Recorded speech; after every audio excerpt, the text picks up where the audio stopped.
Mga kabombo, labi andre kita sa Bureau of Fire Protection Coronadal kag magkaupod naton si Adelbert Santiago, ang Public Information Staff. Sir, maayong aga sa imo. Hello, ma'am sir. Good morning. Opo. Sir, latest na update po sa nagluntad nga sunog kagabi dira sa may bahin sa aton iyang public market. So, kagabi may ratas ang transpired nga president sa located at the Osmeña Street, Barangay Zone 1, City of Coronadal.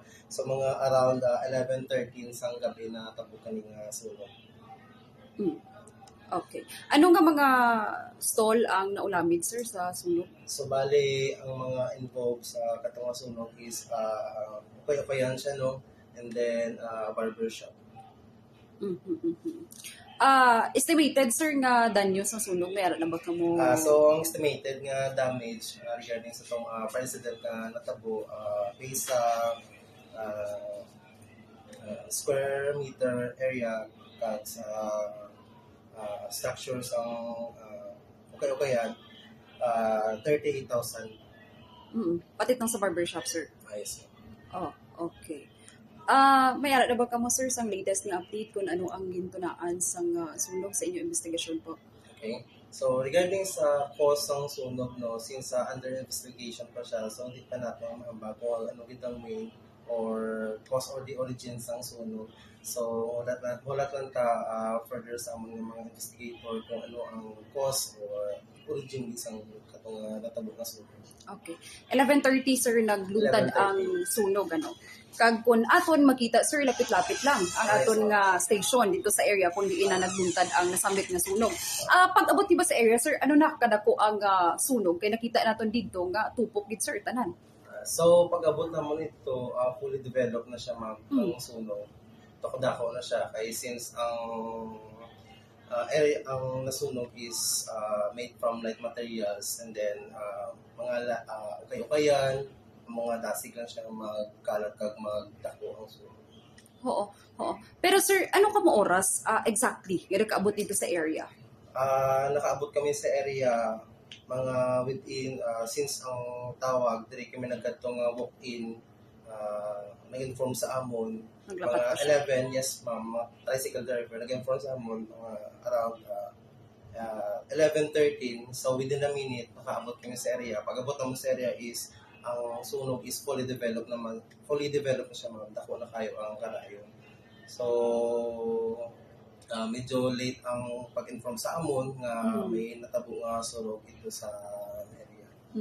Kung aton lantawan ng area, sir, sa likod banda, wala na ulamid, sir, o may mga naulamid ba dito nga mga panimalay sa likod?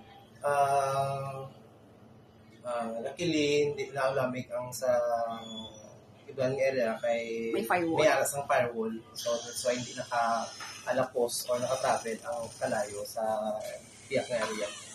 Pero ang sa gilid ng fruit stand, medyo ginamatamat niya na sunog. Pero pag-abot namon na apulaman namon tayo.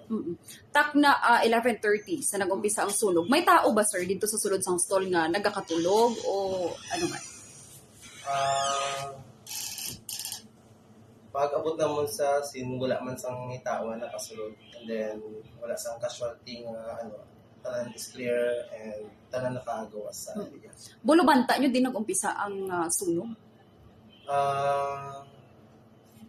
Di pa naman maanugid kung din siya nag-umpisa kay under investigation pa siya. So, wala nang tagid-anay kung ano man ang mahambas ang mga amo niya investigators.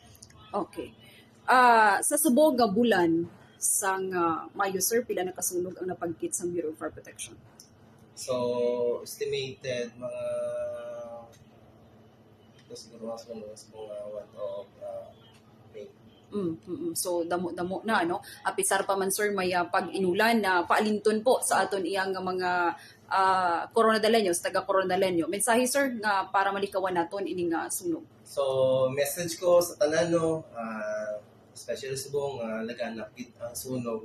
So, kung may mapansin ta nga any form of fire, so hindi gid magduwa-duwa tawag dayon sa stasyon, lapit man na or layo, kay always remember, ang madasig nga pagtawag is equivalent of madasig nga pag-responde sa BFP.